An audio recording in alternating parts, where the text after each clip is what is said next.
Hello, I'm Dr. Hassaan once again with a sensational topic as usual, systematic review versus meta-analysis.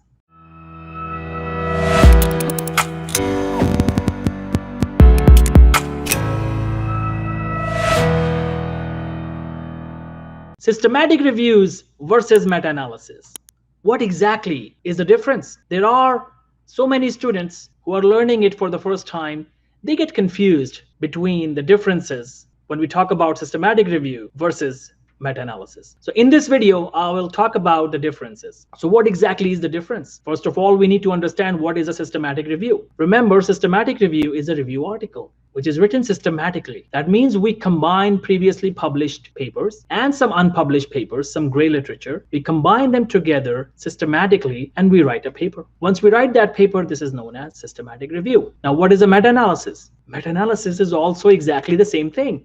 So yes, I know you are confused now. Let's talk about this now. Remember, meta-analysis is not a separate study design, to be very honest. Meta-analysis is an optional component of a systematic review. A systematic review becomes a meta-analysis. Yes, let me repeat again. Meta-analysis is an optional component of a systematic review. Yes, a systematic review can become a meta-analysis. All the meta-analyses are actually systematic reviews first. But not all systematic reviews can become meta-analysis.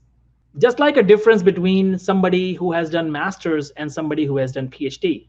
You cannot directly do PhD. You have to go through bachelor's and master's first, right? The same thing here. You can consider systematic review as master's or bachelor's and meta-analysis as PhD. That every meta-analysis is actually a systematic review, but not all systematic reviews will become meta-analysis. Like not all master's and bachelor students will go on to PhD. So this is a best example I can give to make sure that you understand the difference. Now, when you write a systematic review, how do you write it? You collect papers from previously published sources. You follow PRISMA checklist, preferred reporting items for systematic reviews and meta-analysis. PRISMA stands for preferred reporting items for systematic reviews and meta-analysis. PRISMA checklist. Once you follow this, and as you see in the name, there is a name meta-analysis mentioned in PRISMA. MA in PRISMA is meta-analysis. So actually the same checklist is for systematic reviews and meta-analysis. So they are actually the same design. So you follow PRISMA checklist and you collect data according to PRISMA checklist and you write a paper that is a systematic review. And meta-analysis is an extension. Now, let's talk about the phases quickly of systematic review. Systematic review has the phase one, that's the stage one. That's the planning stage where you plan your systematic review. You plan your research question, you plan your topic, you plan your research question, you have your inclusion exclusion criteria ready. And you also do the registration if needed on Prospero. And once you have done it, your systematic review, stage one or phase one is ready. Then you go to the phase two, that's the search strategy phase. Now you will search different databases like PubMed, PubMed Central, Web of Science, Scopus, and you will search your data on those databases. If you're using PubMed, you will use mesh strategy and regular keywords. But if you are using other databases, you will just use regular keywords. So you decide your keywords and you search data. When you have searched your data, now you will remove duplicates. When you have removed duplicates from your study, now you do the screening. First screening will be the screening of titles and abstracts. The second screening will be of the full text.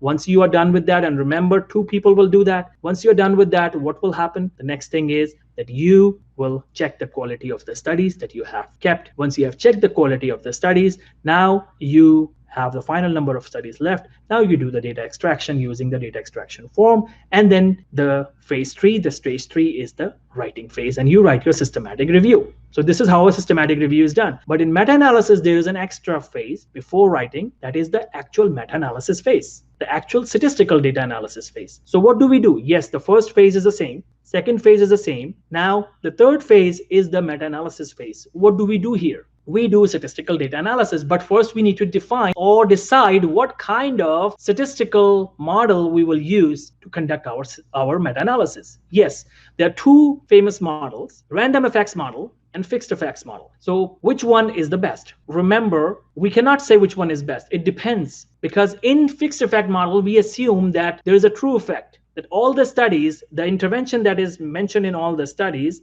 actually has the effect that is showing as the same effect, or you can say there is a true effect. Let me give you an example. Let's say there is a medication you are studying, isoniazid, right? That's one of the most common examples I give. So isoniazid, right? Let's say you are looking at isoniazid's effect on certain people. So now you assume in fixed effect model that this medication will have the same effect on every single person.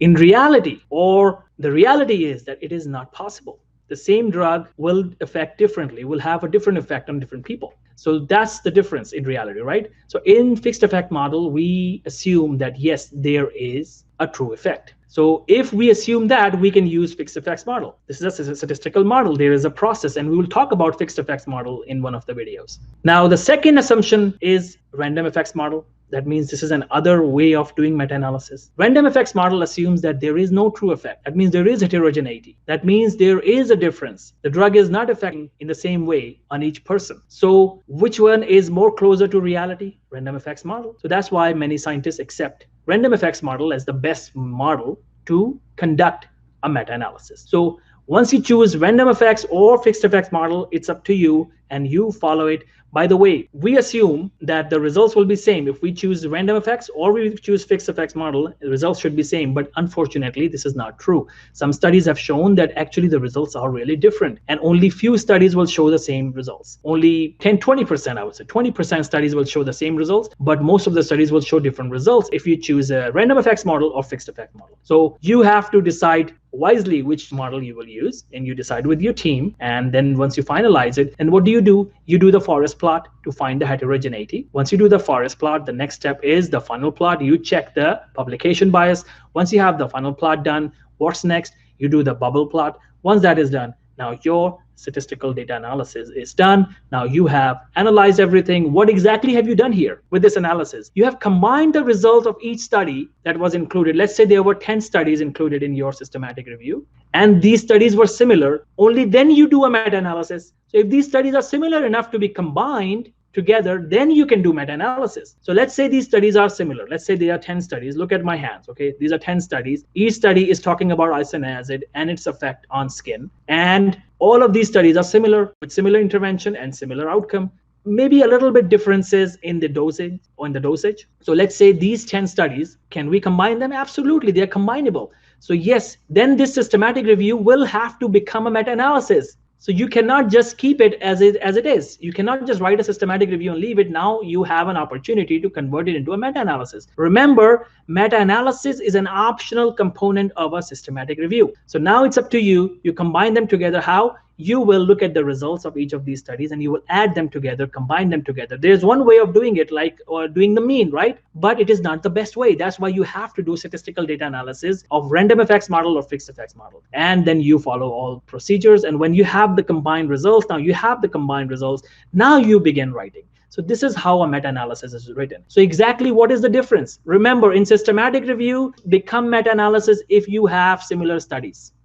And you will have to do meta-analysis by choosing fixed or random effects model. If studies are different, now you cannot combine. Let's say some studies have a different outcome. Some studies are talking about the skin problems. Some are talking about bone problems. Some are talking about nerve problems, X, Y, Z, whatever. So can you combine them? Not easily. So these are not combinable. Now it will remain a systematic review. So remember, if the studies are combinable, it will go and become a meta-analysis. If the studies are not combinable, you cannot convert that into meta-analysis. It will remain a systematic review. So if studies are different, we cannot combine them, what do we call them?